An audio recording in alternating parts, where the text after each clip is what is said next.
Perkenalkan, nama saya Andreas Tulus Parlian Purba. Di sini saya akan menjelaskan bagian bab 1 tentang latar belakang. Cyberbullying adalah bullying atau perundungan dengan menggunakan teknologi digital. Hal ini dapat terjadi di media sosial, platform chatting, platform media, video game, dan ponsel. Ada 4 dampak dari cyberbullying. Yang pertama adalah dampak emosional dan psikologis. Korban cyberbullying sering mengalami tingkat stres dan kecemasan yang tinggi. Korban terus-menerus cemas tentang bullying berikutnya. Korban juga akan mengalami depresi yang sangat tinggi dan akan berdampak pada keaktifan di sekolah maupun lingkungannya. Yang kedua, dampak sosial. Korban bullying sering dikucilkan dan ditinggalkan oleh teman-teman mereka. Mereka mungkin menghindari interaksi sosial untuk menghindari bullying-bullying berikutnya. Maka dari itu, korban bullying akan sulit mempercayai orang lain di sekitarnya. Yang ketiga, dampak akademik. Stres dan gangguan emosional yang disebabkan oleh bullying dapat mengganggu konsentrasi dan motivasi korban di sekolah atau di lingkungannya, yang seringkali berujung penurunan nilai dan menurunnya performa akademik yang buruk. Beberapa korban mungkin memilih untuk tidak masuk sekolah, bahkan putus sekolah untuk menghindari bullying. Yang keempat, dampak fisik. Bullying baik itu verbal, emosional, maupun fisik dapat menyebabkan berbagai masalah kesehatan bagi korban seperti sakit kepala atau sulit tidur. Perkenalkan, nama saya Riki Sinambela. Di sini saya akan membawakan bab 2, kajian pustaka tentang cyberbullying. Cyberbullying adalah tindakan agresif. Kebanyakan bentuk cyberbullying ditemukan di media sosial, forum online, online gaming, online chatting, bahkan online dating. Apa sih penyebab terjadinya cyberbullying? Perilaku cyberbullying dapat meningkat karena anonimitas dalam interaksi di dunia nyata. Tidak seperti bullying di dunia nyata, pelaku cyberbullying mampu menyembunyikan identitas aslinya. Ada beberapa macam bentuk cyberbullying. Yang pertama, dia membagikan informasi pribadi atau aib seseorang di internet. Dan yang kedua, mengunggah konten yang mempermalukan orang lain. Yang ketiga, menyebarkan gosip untuk merusak reputasi orang lain. Dan yang keempat, menyebarkan teks, gambar, audio, maupun video eksplisit tanpa persetujuan.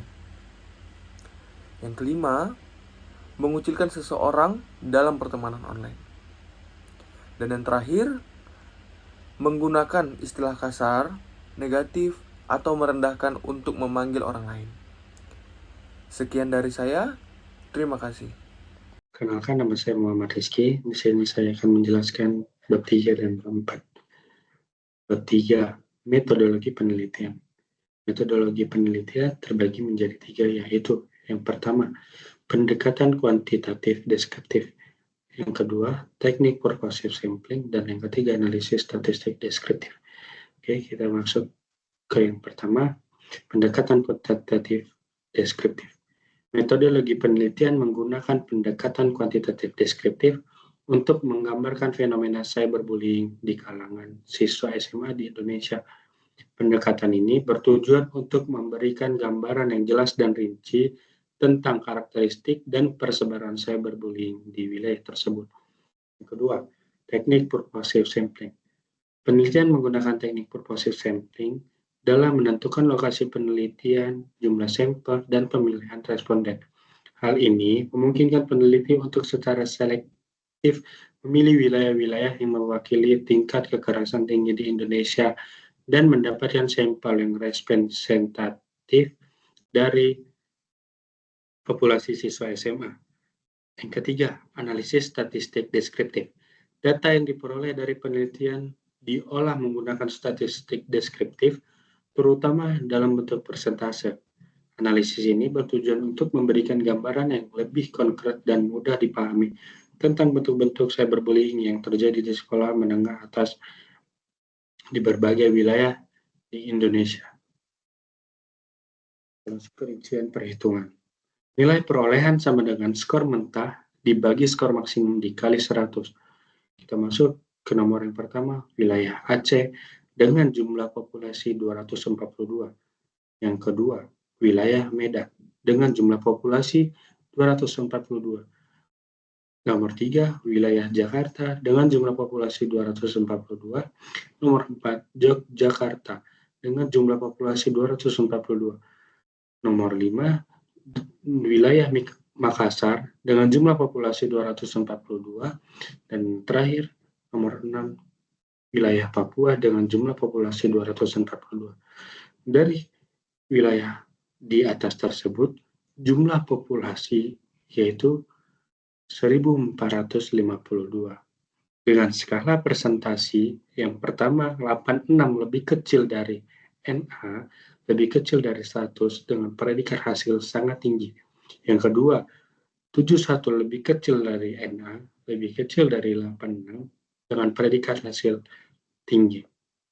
Yang ketiga, 56 lebih kecil dari NA, lebih kecil dari 71 dengan predikat hasil cukup rendah. Yang keempat, 41 lebih kecil dari NA, lebih kecil dari 56, predikat hasil dengan rendah. Dan yang terakhir, skala persentase NA lebih kecil dari 41, predikat hasil sangat rendah. Kita masuk ke bab 4. Bab 4, cyberbullying di sekolah.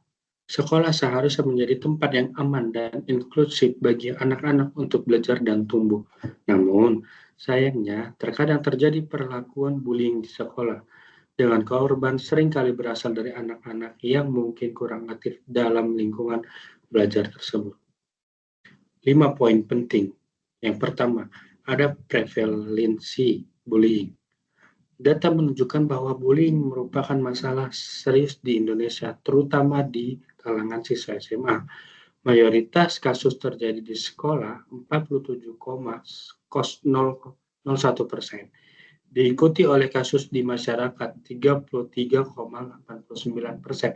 Dan kasus yang jarang terjadi di lingkungan rumah, 19,9%. Yang kedua, bentuk bullying. Bullying dapat terjadi dalam berbagai bentuk, termasuk verbal, fisik, dan cyber. Bentuk bullying yang paling umum dilakukan adalah mengejek, memfitnah, cyberbullying melalui media sosial, memperlakukan, meminta uang, membentak, dan memukul.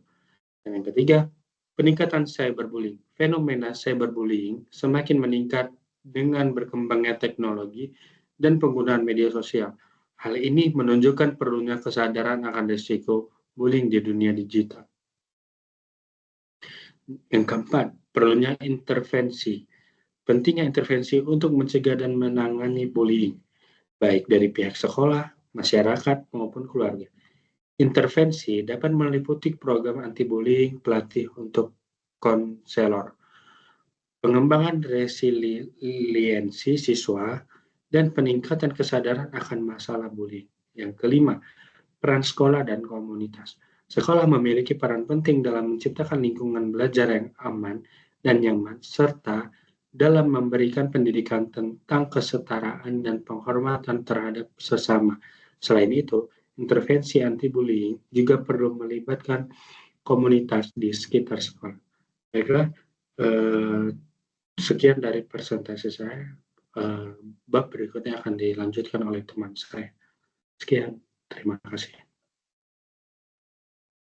Bab 5. Kesimpulan. 1. Pentingnya kesadaran akan dampak psikologis. 2. Perlunya pendekatan komprehensif. 3. Rekomendasi pencegahan dan intervensi. Pentingnya kesadaran akan dampak psikologis itu maksudnya menyoroti pentingnya pemahaman akan dampak psikologis yang mendalam dari cyberbullying, baik bagi korban maupun lingkungan sekitarnya. Fokus pada luka-luka emosional yang mungkin terjadi karena serangan online dapat memperkuat kesadaran akan perlunya tindakan pencegahan. 2. Perlunya pendekatan komprehensif, yang maksudnya itu diperlukan pendekatan yang komprehensif dan multiperspektif untuk mengatasi cyberbullying yang melibatkan berbagai pihak, termasuk sekolah, keluarga, serta masyarakat secara luas. Ini menunjukkan bahwa penanganan cyberbullying tidak hanya menjadi tanggung jawab individu, atau lembaga tertentu, tetapi memerlukan kolaborasi lintas sektor. 3. Rekomendasi pencegahan dan intervensi. Kesimpulan tersebut menegaskan perlunya rekomendasi konkret untuk mencegah dan mengurangi terjadinya cyberbullying di kalangan pelajar. Hal ini mencakup strategi pencegahan yang proaktif, serta intervensi yang efektif untuk menangani kasus-kasus yang sudah terjadi yang dapat menjadi landasan bagi kebijakan dan program-program dalam lingkungan pendidikan dan sosial. Terima kasih atas perhatiannya. Jika kami ada salah penyebutan atau salah kata, mohon dimaafkan. Sekian, terima kasih.